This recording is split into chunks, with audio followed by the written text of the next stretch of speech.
This is Chycho, back again. There's a couple problems that I wanted to take care of, just finish off the exponents and radicals section that appear a lot in a lot of exams that I've seen from different types of schools and stuff like this. And basically it's a type of problems that they really like giving because it's, you know, they look difficult, but they're extremely simple. And it's just basically radicals within radicals. So for example, if you had square root of 2 plus the square root of 4. That's a typical type of problem they give. These are really simple, but for some reason, you know, having a square root symbol inside a square root symbol really throws people off. Now, the way this works is, I'm assuming you guys, or if you're dealing with this kind of stuff, you've already gone through your BEDMAS, you know, the principle, whatever it is, where you're talking about, you know, brackets, exponents go first, and then multiplication, division, addition, subtraction, right? So I'm assuming you know the order of operations. I'm assuming you know the order of operations. So the way this would work is, if you get something like this, where there's addition and subtraction inside a radical, you have to deal with the inside first. So what you would do here is, 4 is 2, 2. 2 2's come out as a 2.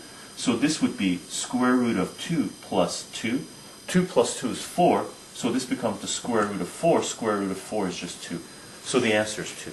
Okay, really straightforward. Let's do a little bit more complicated one, okay? So let's say they gave you, you know, something larger. Let's say they gave you plus, what do we got? Square root of 4 plus the square root of 16 plus 2 squared. Okay?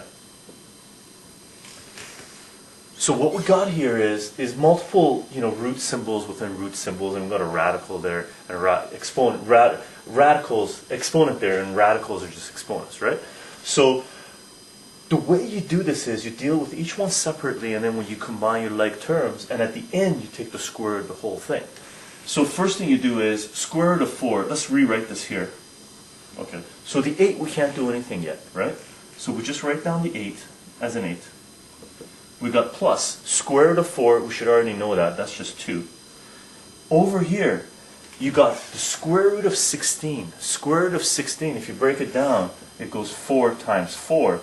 And you don't have to break down this. You don't have to break this down to its prime numbers, because you already found a pair, right? Square root means you're looking for pairs, clones, right? If this was a cube root, you'd be looking for triplets. But you already got a pair, so you don't have to break it down anymore, right? So as soon as you get a pair with the square root, circle it, you're done expanding that tree. So square root of 16 is 4, and square root of 4 is just 2. It's just the same thing here. So that becomes plus 2. 2 squared is 4, right? So now what you got is, can we go down here? We can go down here.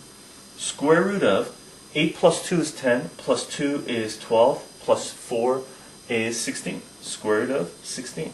And square root of 16, we already did it over there, is just 4. So this whole thing turns into 4. Now, keep in mind, you don't just have to have square root symbols, right? You could have cube root, the 4th root, or something like that. So let's just do one more where it's just not a square root, it's a cube root or something like that, okay?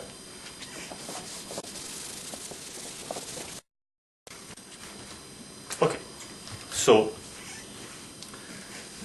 I just made up another larger problem with cube, you know, the cube root, the 4th root, or something like this. So let's say you had something like this. You had the cube root of the 4th root of 16 plus, what do we got?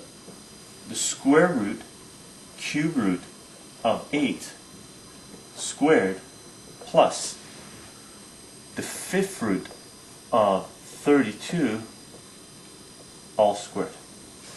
Okay, does that come out okay? Well, hopefully you can see that.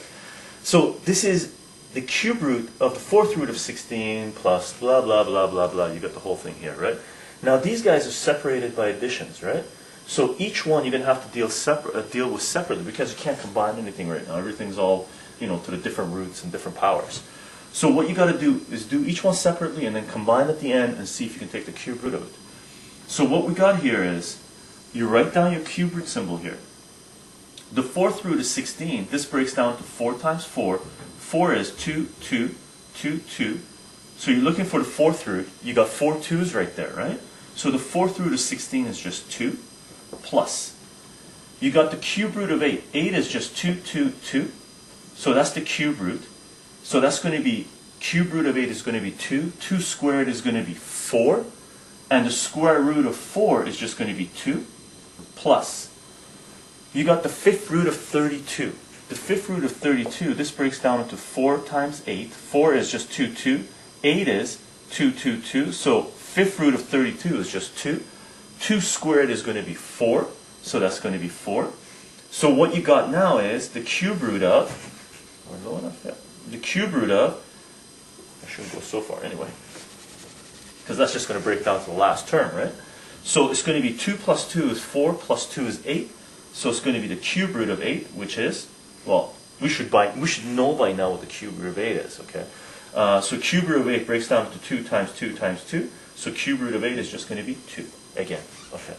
So these are just a set of, just a branch of questions that they really like, most teachers like to give in exams, because, you know, they test the basic operations, the basic radicals and the basic exponents, where you're taking it, squaring it, cubing it, or whatever you're doing it, okay? Yeah, so deal with these. They're not very difficult. They look ugly to begin with. Actually, they don't look that ugly. I actually like the way they look. So they just, you know, they tend to throw people off because people want to just, you know, go from the problem, go from the question all the way to the answer in one step. And you can't do that. You have to crunch things down until you can get them into like terms, and then you can deal with it, okay? Again, this is just simple radicals. You should be able to do it in grade 9. Yeah, definitely in grade 9. Most definitely in grade 10. And this is the type of stuff that you end up getting in grade 11 and 12. You know, when you start dealing with logs and stuff like that, okay? So that's just one branch of questions you get when it comes to radicals.